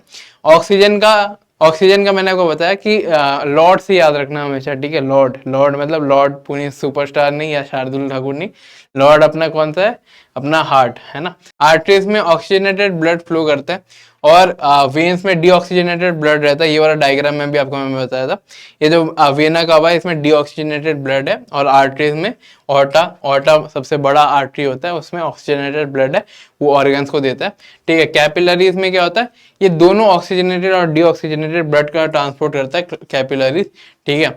यहाँ हाई प्रेशर में होता है। आर्टरीज में आप हमेशा याद करें ना, सबसे बड़ा जो आर्टरी है ना उसके जो फंक्शन है ना, मेनली सारे आर्टरीज के वही होता है। वो तो डिपेंड करता है कि कौन सा बड़ा है साइज में, वो थोड़ा सा बस इतना ही डिफरेंस है। वेन्स में लो प्रेशर रहता है ब्लड का, मतलब धीरे धीरे ब्लड मूव करता है, और इसमें से बहुत हाई प्रेशर में ब्लड निकलता है। जो भी आपका हार्ट अटैक वगैरह होता है ना, क्लॉटिंग वगैरह, वो मेनली आर्टरीज में होती है। जो ये ऑर्टा आपको मैंने बताया ना उसी में होती है, ठीक है। तो कभी भी तेल मसाला ज़्यादा नहीं खाना चाहिए, ठीक है। और मॉडरेट प्रेशर रहता है कैपिलरीज में, मतलब ये न्यूट्रल आदमी है, वैसा बंदा नहीं है इधर का भी है उधर का भी है। उसके बाद इसके थिक वॉल्स होते हैं, इसके थिन वॉल्स होते हैं वेन्स के, है ना। और ये इसके तो बहुत ज़्यादा, मतलब मैंने बोला ना बहुत पतले पतले रहते हैं, जो वो होता है कैपिलरीज। फिर इसमें वॉल्स प्रेजेंट नहीं होते, वॉल्स मतलब ताकि ब्लड एक डायरेक्शन में यूनिट डायरेक्शन में फ्लो करे, इसमें वॉल्स प्रेजेंट रहता है। ये बोर्ड में आपसे क्वेश्चन पूछा जाता है कि यार वेन्स में वॉल्स होते क्यों है। सबसे पहला तो यार जो ब्लड का फ्लो है ना यूनि डायरेक्शनल है, कि भाई डायरेक्शन में फॉलो करते रहे, क्योंकि समझो कि आपके पैर में कोई ब्लड है तो उसको वापस हार्ट में आना है, तो वो कैसे आएगा अगेंस्ट द ग्रेविटी, तो वॉल्व प्रेजेंट रहते हैं। तो वॉल्व इसलिए रहता है ताकि वो फ्लो मेंटेन कर सके, और इसमें वॉल्व होता ही नहीं कैपिलरीज वगैरह में। यही था, आपसे इसमें से 2 क्वेश्चन ये पूछे जा सकते हैं। सबसे पहला तो ऑक्सीजनेटेड डीऑक्सीजनेट का 1 मार्क्स हो गया, ठीक है। दूसरा ये वॉल्व क्यों प्रेजेंट रहता है वेन्स में, ठीक है। फिर तीसरा हो गया लार्जेस्ट आर्टरी का नाम बताओ, वो है ना ऑर्टा। आगे बढ़ते हैं, डबल सर्कुलेशन, सिंगल सर्कुलेशन। ये कोई सिंगल या मिंगल वाली बात नहीं है, कोई सिंगल है या कोई डबल है ना। ये सर्कुलेशन मतलब क्या होता है, ब्लड अगर 2 बार आपके हार्ट से फ्लो करता है ना, उसको हम बोलते हैं डबल सर्कुलेशन। और ब्लड अगर एक ही बार जाता है तो हम बोलते हैं सिंगल सर्कुलेशन। इसका बस सिंपल सा यही अर्थ था, है ना। एग्जाम्पल आपको कभी कभी आ सकता है, जैसे बर्ड और मैमल में ना 4 हार्ट के चेम्बर होते हैं, 4 हार्ट के चेम्बर होते हैं, मतलब जो आपको दिख रहा है left atrium, left ventricle, right atrium, right ventricle, तो 4 चेम्बर हो गए, 4 मतलब बॉक्स टाइप के, है ना। मैं आपको यहाँ दिखाता हूँ तो आपको अच्छे से समझ में आएगा। जैसे ये 4 है, 1 2 3 4, तो ये 4 है, तो यही वो बता रहा है कि 4 चेम्बर्स होते हैं, इसमें डबल सर्कुलेशन होता है। और उसके बाद आ जाता है एम्फीबियंस में। एम्फीबियन में 3 रहता है, मतलब 3 चेम्बर रहता है, एक कोई लेफ्ट आर्टिकल या लेफ्ट वेंट्रिकल मिसिंग हो सकता है, मतलब 3 पार्ट रहता है, 4 कंप्लीट नहीं होता। तो इसमें पार्शियल डबल सर्कुलेशन हो रहा है, मतलब आप समझ रहे हो किसी एक चेम्बर में नहीं जाएगा, तो डबल सर्कुलेशन पूरा कंप्लीट नहीं बनाना जाता। इसका एक एक्सेप्शन है, दैट इज क्रोकोडाइल, है ना, जो आपका मगरमच्छ है, उसके पास 4 हार्ट के चेम्बर्स रहते हैं, डबल सर्कुलेशन परफॉर्म करता है। ये कोल्ड ब्लडेड रहता है, ये वार्म ब्लडेड रहता है, जिसमें कंप्लीट डबल सर्कुलेशन है वो वार्म ब्लडेड रहता है। और लास्ट में फिश, इसमें तो बस भाई एक ही छोटा सा दिल रहता है, छोटी सी जान, है ना, और उसमें सिंगल सर्कुलेशन परफॉर्म होता है, और ये कोल्ड ब्लडेड रहता है। आगे बढ़ते हैं ब्लड कंपोनेंट्स में। इससे 3 मार्क्स के क्वेश्चन पूछे जा सकते हैं, जैसे शॉर्ट नोट में हो गया, प्लाज्मा के बारे में बताओ, आरबीसी या डब्ल्यूबीसी या प्लेटलेट्स के बारे में बताओ। तो देखो, सबसे पहला चीज तो प्लाज्मा क्या होता है। प्लाज्मा मतलब ये जो आपको पार्ट दिख रहा है, मैं आपको कैसे समझाऊं, ये जो आपको मतलब येलो वाला पार्ट दिख रहा है, थोड़ा सा येलोइश टाइप का, ग्रीश टाइप का है, तो ये क्या एक फ्लूइड है जिसमें आपका फूड, कार्बन डाइऑक्साइड और नाइट्रोजनस वेस्ट, मतलब ये ऐसा एक चीज है जिसमें सब कुछ कैरी होता है। ये एक मतलब मीडियम का एक्ट करता है, मतलब पानी टाइप का ही है, लेकिन इसमें कार्बन डाइऑक्साइड है, फूड है और नाइट्रोजनस वेस्ट है। आरबीसी से आपको पता ही होगा, हेमोग्लोबिन रहता है, और ये क्या करता है, हेल्प करता है ऑक्सीजन ट्रांसपोर्ट, और ये क्या हेल्प करता है ऑक्सीजन को इधर से उधर ले जाने में, ऑक्सीजन के ट्रांसपोर्टेशन में आरबीसी का आरबीसी का बहुत ज्यादा हेल्प लिया जाता है। और उसके बाद डब्ल्यूबीसीज हो गया। डब्ल्यूबीसीज हो गया कि मतलब जो आपके बॉडी में कोई बाहर से आएगा ना, इन्फेक्शन वगैरह या कोई भी ऐसा फॉरेन पार्टिकल आएगा, तो उससे फाइट करता है। तो दिस फाइट इन्फेक्शन या कोई भी बाहर से होता है और produce antibody to kill pathogen, मतलब ऐसे सब्सटेंस बनाएगा, मतलब जो बॉडी का नेचुरल सोल्जर रहता है ना, जैसे देश का सोल्जर रहता है, तो डब्ल्यूबीसी हमारे बॉडी का सोल्जर है।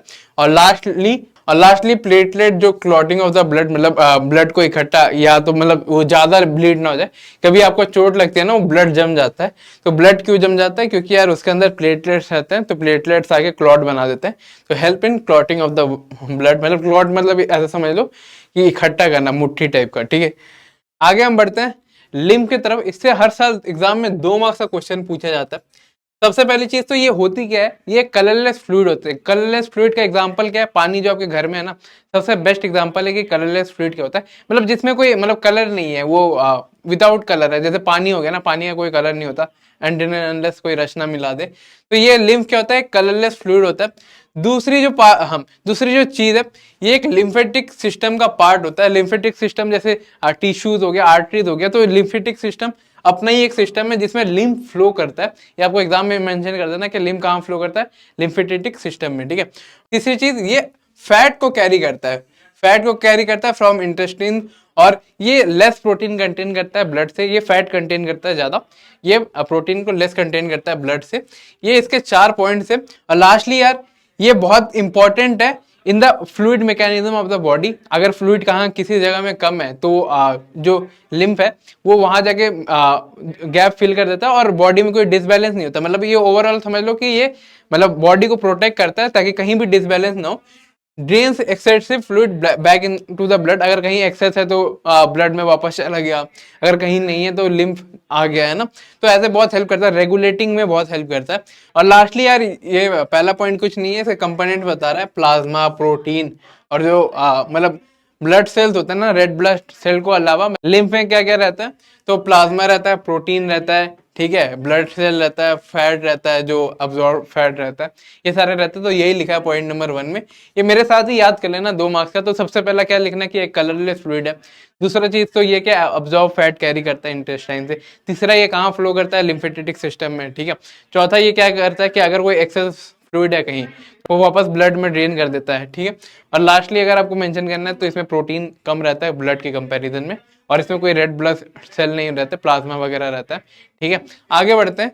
आगे ये है ट्रांसपोर्टेशन इन प्लांट, और इससे जाइलम और फ्लोएम का डिफरेंस आता है। इससे जो एक ही क्वेश्चन फ्रेम होता है, that is the difference between xylem and phloem. तो यार हाँ, तो यार दोनों में क्या डिफरेंस है, एक ट्रांसपीरेशनल पुल के बारे में मैं भी आपको एक्सप्लेन करूंगा। तो नेक्स्ट जो चार्ट है ना, ये आप मेरे साथ अलोंग याद करते हुए चलना, ठीक है, ताकि आपको दिक्कत ना हो एग्जाम में। ठीक है, पढ़ते हैं जाइलेम और फ्लोएम के बारे में। ठीक है, जाइलेम क्या होता है, फ्लोएम क्या रहता है, पहले यार एक बार डायग्राम से देख लेते हैं, क्योंकि बायोलॉजी ऐसी चीज है ना कि जो डायग्राम से ही समझ में आती है, और यार डायग्राम के बिना तो मतलब आपको बायो समझ में नहीं आएगी।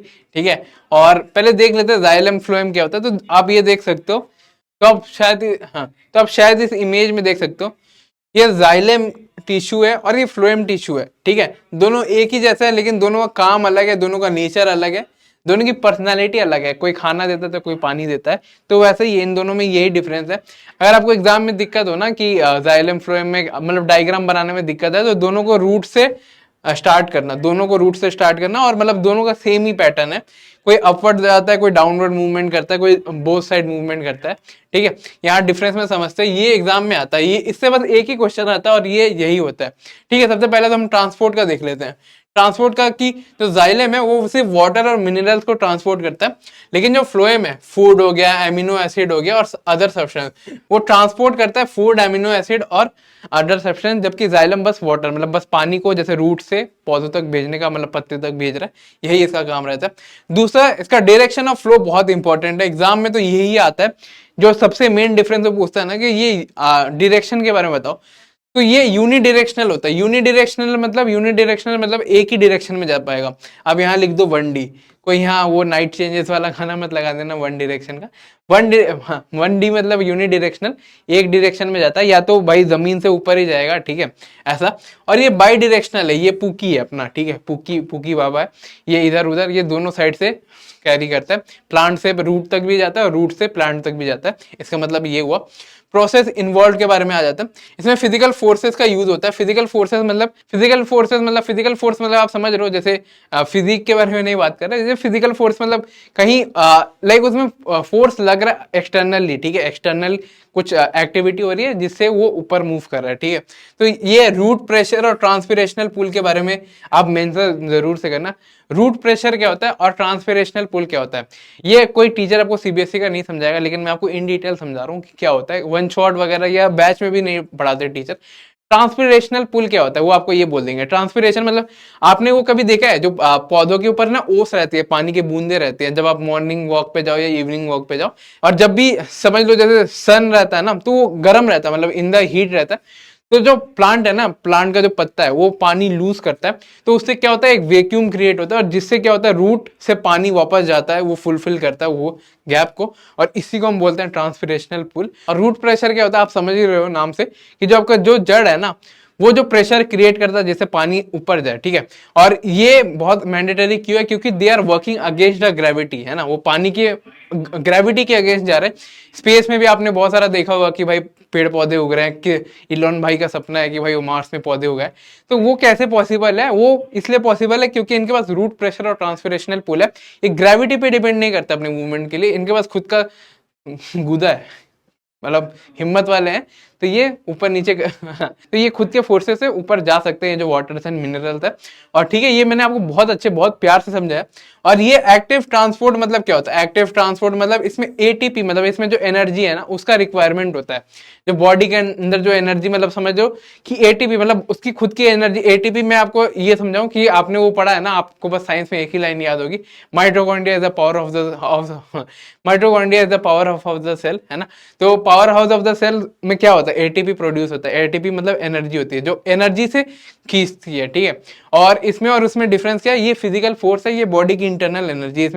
इसमें मतलब ट्रांसपिरेशन वगैरह हो रहा है तब जाके पानी मूवमेंट करता है। इसमें ट्रांसपिरेशन वगैरह कुछ जरूरत नहीं है ना, बस अंदर की एनर्जी है तो खुद ही ऊपर बढ़ जाएगा।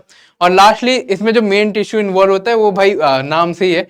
ठीक है, जाइलम वेसल्स। ठीक है, जाइलम का जाइलम वेसल्स हो गया, और ट्रैक हेड्स, है ना। और इसमें सीव ट्यूब्स और कंपेनियन सेल्स। इसको याद करने का एक तरीका मैं आपको देता हूँ। जाइलम का अगर आपसे पूछे मेन टिश्यू इन्वॉल्व क्या है, तो निर्मला सीतारमण आजकल टैक्स बहुत ज्यादा लेती है, तो इसको आप टैक्स से याद रखना। टैक्स का मतलब क्या है, ट्रैक हेड्स और जाइलम वेसल्स। और इसको याद करने का तरीका फ्लोएम में भैया टैक्स लगता है, नहीं तो फ्लोएम में टैक्स नहीं लगता। और फ्लोएम को याद करने का जो तरीका है, दैट इज यूपीएससी। आपने यूपीएससी के बारे में सुना होगा, तो ये यूपीएससी का यू हटा दो, यू मतलब समझ लो आपको यूपीएससी करनी है, ठीक है, ऐसे करके मजे मजे वे में।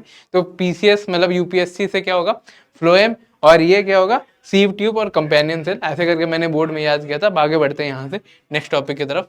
नेक्स्ट टॉपिक ये है कि ट्रांसपोर्ट ऑफ वाटर क्या होता है। ये रूट प्रेशर के बारे में मैंने आपको अभी समझाया था, बट यहाँ एक बार वापस पढ़ लेते हैं ताकि भाई कुछ छूट ना जाए। तो नेक्स्ट टॉपिक में ट्रांसपोर्ट ऑफ वाटर, इसमें रूट प्रेशर और ट्रांसपिरेशन के बारे में बताया गया। एक बार मैं आपको फिर डिटेल में बता दूं ताकि यार कोई बच्चा कंफ्यूज ना हो। एग्जाम में आपसे पूछा जा सकता है कि रूट प्रेशर के बारे में बताओ, है ना, जाइलम कैसे, तो आपको मीन्स ऑफ ट्रांसपोर्ट वो अगर आपको बताना है तो आपको ये डिस्क्राइब करना पड़ेगा ट्रांसपिरेशनल पुल और रूट प्रेशर के बारे में। तो रूट प्रेशर के बारे में ये बोल रहे हैं कि जो रूट है ना, they take up ion from soil which create difference in concentration of this ions, ठीक है।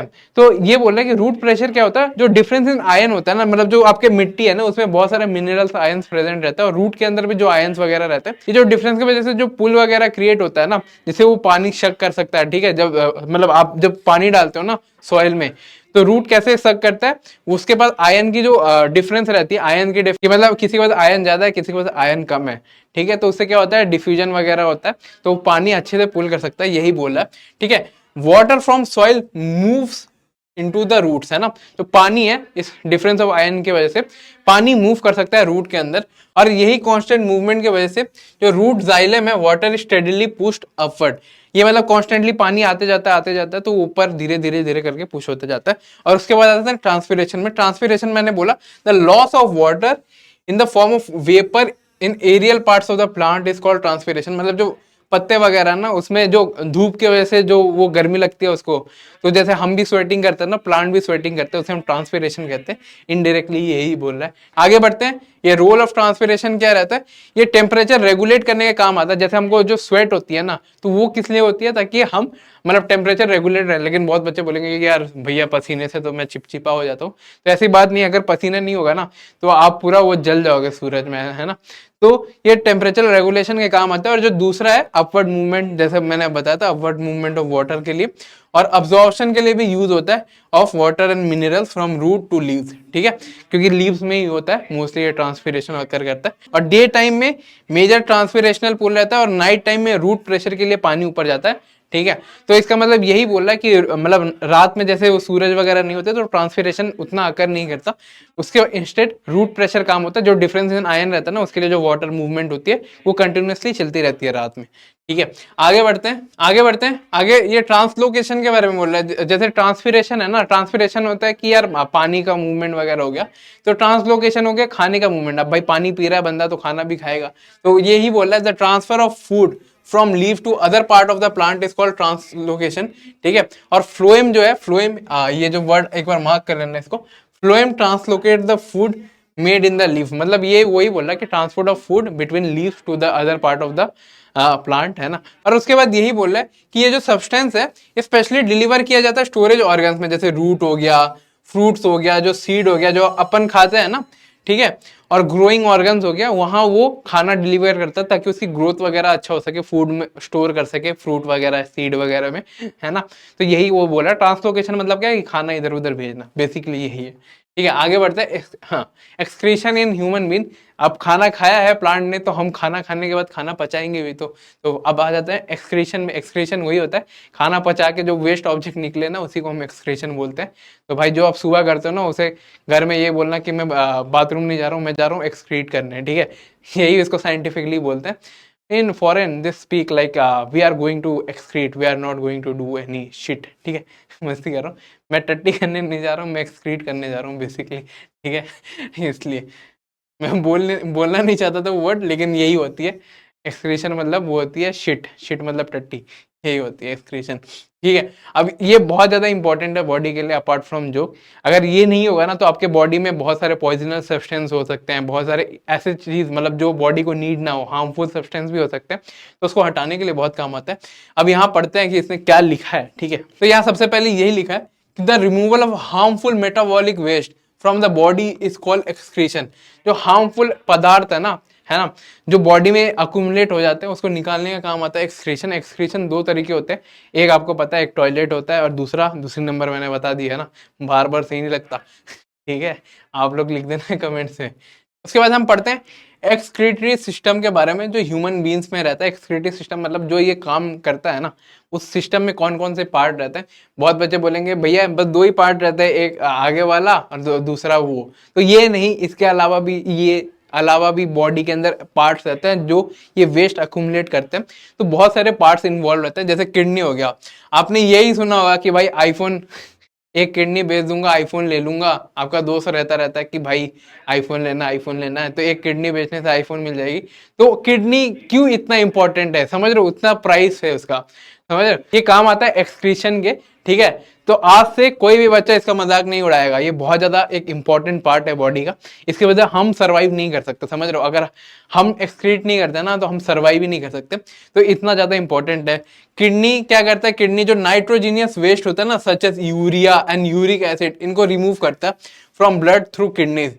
और ये किडनी कहाँ यूज होता है, फिल्ट्रेशन का काम करता है बेसिकली। ये जो यूरिया यूरिक एसिड होती है ना बॉडी में, वो निकालता है। और जो आप एक नंबर करने जाते हो ना, ये वाली, ठीक है, वो किस लिए होता है, वो किडनी के लिए होती है। और इसके बाद इन्वॉल्व होता है आप पेयर ऑफ यूट्रियस, है ना, ये कनेक्ट करता है किडनी को विथ यूरिनरी ब्लैडर। मतलब ये आपने जो नाम से इसको ब्रेक डाउन करो, यूरिन जहां से निकलता है ना, उस ब्लैडर के साथ कनेक्ट कर। ये यूरिन क्या होता है, यूरिन होता है मतलब मूत्र वगैरह या जो टॉयलेट वगैरह आप करते हो, उसी को हम यूरिन बोलते हैं। तो किडनी से जो यूरिन को कनेक्ट करता है ना ब्लैडर से, तो उसी को हम बोलते हैं पेयर ऑफ यूट्रस हिंदी भाषा में, ठीक है। आगे बढ़ता है, यूरिनरी ब्लैडर यहाँ जाके कलेक्ट होता है सारा कुछ, है ना। आपको मैं ये डायग्राम से समझाता हूँ। ये जो पतला सा लाइन देख रहे हो ना, ये आपका हो गया पेयर ऑफ यूट्रस। पेयर क्यों बोल रहे, क्योंकि दो है, ठीक है। पेयर ऑफ किडनी भी बोलते हैं हम। किडनी ये हो गया, जैसे ये पहला पार्ट जो हमने पढ़ा, इसके बाद ये दूसरा हो गया, और लास्ट में ये जो तीसरा ऐसा जो स्ट्रक्चर दिख रहा है ना, ये सारा बॉडी के अंदर ही रहता है। ये आपका तीसरा पार्ट है, इसको हम बोलते हैं यूरिनरी ब्लैडर। और नाम से आपको समझ में आ रहा होगा कि जहां यूरिन को स्टोर किया जाता है, और जब तक ये फुल नहीं होता ना, तब तक आपको वो टॉयलेट जाने की प्रेशर नहीं होती। वरना तो यार आदमी 24 घंटा बाथरूम में ही रहेगा अगर ये ब्लैडर नहीं रहता, पता है। आप यहाँ से रहता और बाथरूम में ही आप रहते। अगर ये बहुत ज्यादा इंपॉर्टेंट है, अगर ये स्टोर करके नहीं रखता पूरा, ठीक है, तभी आपको फील होता है कि भाई हाँ बाथरूम जाना है, टॉयलेट जाना है, ठीक है। तो ये बहुत ज्यादा इंपॉर्टेंट है। और लास्ट में यूरेथ्रा। यूरेथ्रा मतलब आप समझ सकते हो, जहां से भाई यूरिन को बॉडी से निकाल दिया जाता है। ये चौथा अपना है ना, transport urine out of the body.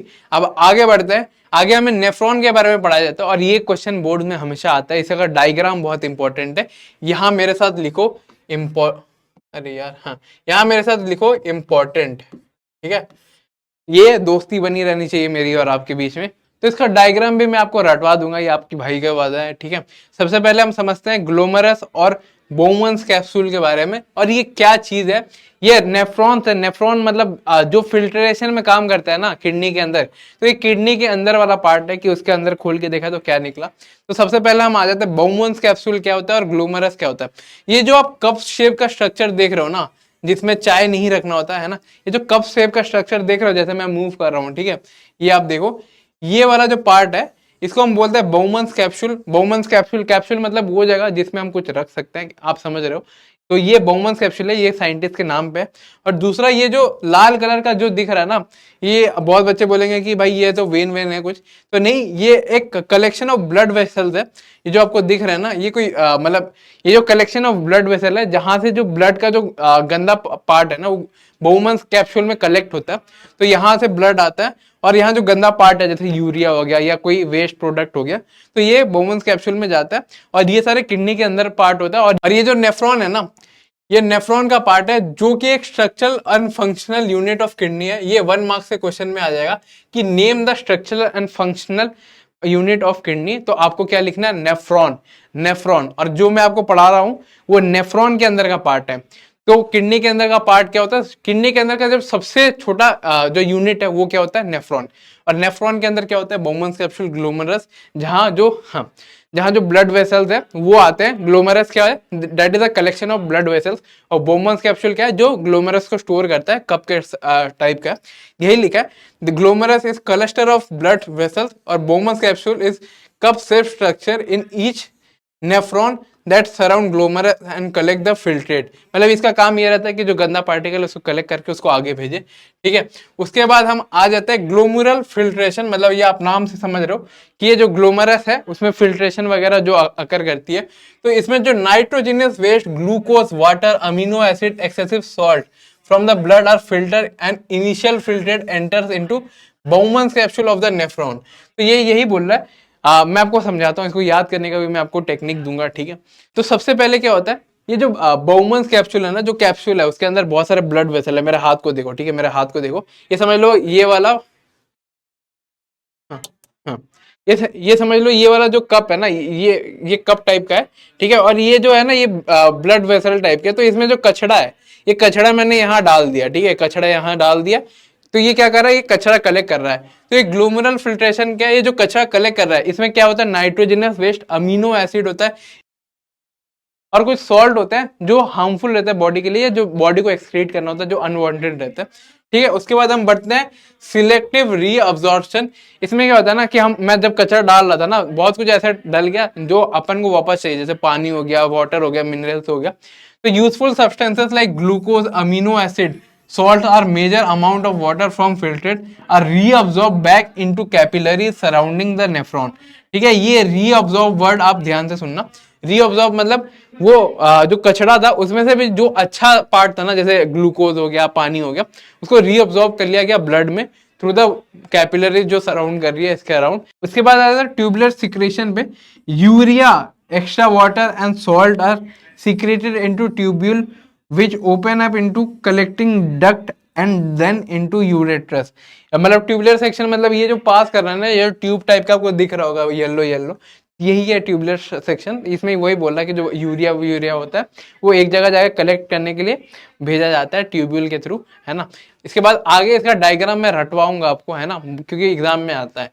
तो इसको कैसे याद करना है, इसका मैं आपको सिंपल टेक्निक दे देता हूँ, क्योंकि कोई टीचर आपको ये बना के दिखा देगा कि हाँ ये ऐसा ऐसा होता था, आप उसकी कलाकारी देख के क्या करोगे टीचर की, ठीक है। आपको खुद याद रहना चाहिए एग्जाम में कि भाई नेफ्रॉन कैसे बनते हैं। एग्जाम में आपसे ये पूछेगा, जैसे मेरे बोर्ड में आया था कि draw the structural and functional unit of kidney. तो आपको तब याद करना पड़ेगा ये क्या था, ये किसकी बात हो रही है। तो सबसे पहला पॉइंट हमारा क्या था, ये नेफ्रॉन है। और नेफ्रॉन जब होता है तो नेफ्रॉन पूरा एक स्ट्रक्चर है, ये नेफ्रॉन का स्ट्रक्चर है जो बोर्ड्स में आता है।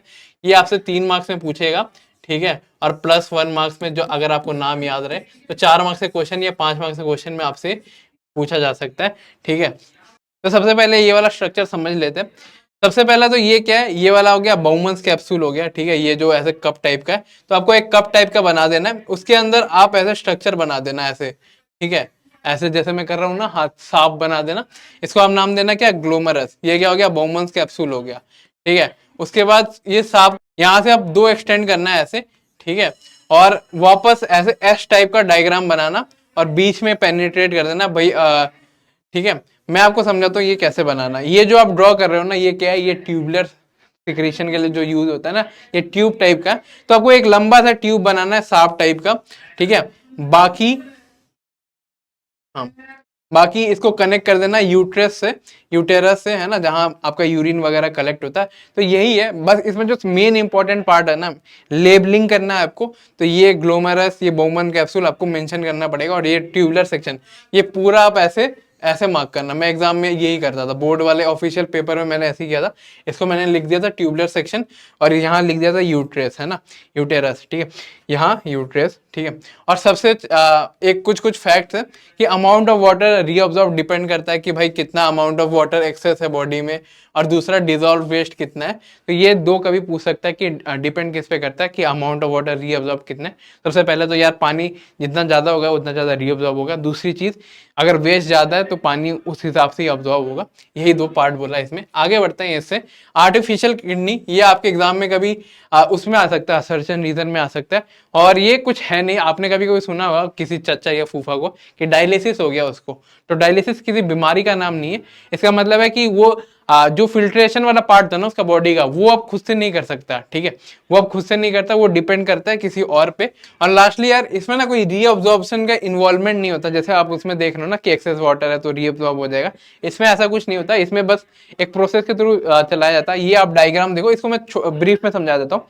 सबसे पहला जो आपका खून है ना, जो वहाँ ग्लोमरस का काम कर रहा था, यहाँ डायरेक्ट जो सीरीज अपन ने घुसा दिया, वहां से ऐसा एक फिल्ट्रेशन वाला पार्ट पे जाता है, और यहाँ पे जो वेस्ट है वो कलेक्ट होता है एक जगह, और जो डायलिसिस वाला सॉल्यूशन है ना वो पोर किया जाता है। इसमें एक्चुअली होता है क्या, मैं बोल रहा हूँ, जो आपने पढ़ा था ना डिफ्यूजन क्या होता है, डिफ्यूजन होता है जब कॉन्सेंट्रेशन हाई से लो होता है। तो ये डायलिसिस वाले सॉल्यूशन में वेस्ट प्रोडक्ट कलेक्ट होता है, और लास्टली ये जो मतलब आफ्टर यूजिंग जो यूरिया कलेक्ट होता है इसमें होता है, और ये जो ब्लड है वापस चला जाता है ब्लड में, इसलिए इसमें रीअब्जॉर्प्शन नहीं होता, क्योंकि ब्लड वापस आ जाता है उसमें, ठीक है। इसमें कोई ऐसा प्रोसेस नहीं है कि रीअब्जॉर्प्शन हो। तो यहाँ यही था। डायलिसिस में आपसे यही पूछेगा कि डायलिसिस होता क्या है, इसमें 1 मार्क्स का क्वेश्चन या 2 मार्क्स का क्वेश्चन आ जाता है, कभी भी इसका डायग्राम नहीं आता, डायग्राम इसका आएगा जो मैंने आपको याद करवाया। आगे बढ़ते हैं, ठीक है। आगे लास्ट में यार हमारे पौधे भाई साहब भी तो एक्सक्रीट करेंगे, उनको टॉयलेट वगैरह नहीं लगता क्या, है ना, तो उनको हाँ, तो वो टॉयलेट वगैरह कैसे करते हैं, तो वो टॉयलेट नहीं करते ऐसे। आपने कभी पौधा देख लिया कि टॉयलेट, बाथरूम में आपके बगल में कभी कोई पौधा टॉयलेट कर रहा है, तो आप तो भाई हार्ट अटैक से मर जाओगे। तो ये कैसे एक्सक्रीट करते हैं, ये ऑक्सीजन और कार्बन डाइऑक्साइड वगैरह आपने देखा होगा कि प्लांट ऑक्सीजन लेता है, कार्बन डाइऑक्साइड छोड़ता है, तो इसका जो एक्सक्रीशन वाला पार्ट है ना, कार्बन डाइऑक्साइड हो गया, एक्सेस वाटर हो गया, ठीक है, ये ओल्ड लीव्स वगैरह हो गया, ये जो मुरझाए हुए पत्ते होते हैं वो झड़ जाता है जो, तो ये सारे हो गए इसका एक्सक्रीशन। और plant also secrete some waste substance into the soil and around the sun, मतलब कुछ कुछ वेस्ट पार्टिकल वो सॉइल के अराउंड भी डंप कर देता है। तो इससे कभी क्वेश्चन नहीं आता बेसिकली, क्योंकि सबको ही पता रहता है कि प्लांट क्या मतलब एक्सक्रीट करता है। सबसे पहला कार्बन डाइऑक्साइड हो गया, आप लिख सकते हो सम लीव्स हो गया, ठीक है, फिर वाटर हो गया, फिर ट्रांसपिरेशन वगैरह में आपने पढ़ा। और लास्टली ये यही बोल रहा कि ये डिफ्यूजन के लिए होता है। डिफ्यूजन मतलब ये एक प्रोसेस होता है जिसमें हाई कॉन्सेंट्रेशन से लो कॉन्सेंट्रेशन में चीज़ें मूव करती है। और हाँ, और यही था इस चैप्टर में। बाकी तो यार आपको अगर पसंद आए मेरा पढ़ाने का तरीका, आपका अगर मन करे तो सपोर्ट करना, एक बार लाइक और सब्सक्राइब कर देना और शेयर कर देना अपने भाई पे कि एक IIT दिल्ली वाला बंदा आपको इतने अच्छे से साइंस का फाउंडेशन बिल्ड कर देगा, ताकि आपको आगे भी काम आएगा। और बोर्ड में मेरे खुद के पर्सनली 99 आए थे, तो मैं आपको बोल दूंगा कि भाई मेरे किसी भाई के 90 से कम नहीं आएंगे, है ना, मैं आपको ये अश्योर करके देता हूँ, है ना। बहुत सारे क्लेम है यूट्यूब पे कि CBSE ने पेपर लीक कर देते हैं, ये तो पेपर लीक, तो पेपर लीक कुछ नहीं होता। बच्चा जितना अच्छा पढ़ेगा ना उतने उसके चांसेस है, क्योंकि पेपर लीक कोई टीचर नहीं करके देता, वो उस बच्चे की खुद की मेहनत होती है ना। और बोर्ड का पेपर हमेशा रिपीटेड आता है, कौन कौन से क्वेश्चन है वो मैंने आपको दिखा दिया। अगर आपको PYQ सेशन चाहिए तो आप मेरे को बताना। बाकी यही था, आपका भाई आपसे बाय बोलता है, बाय।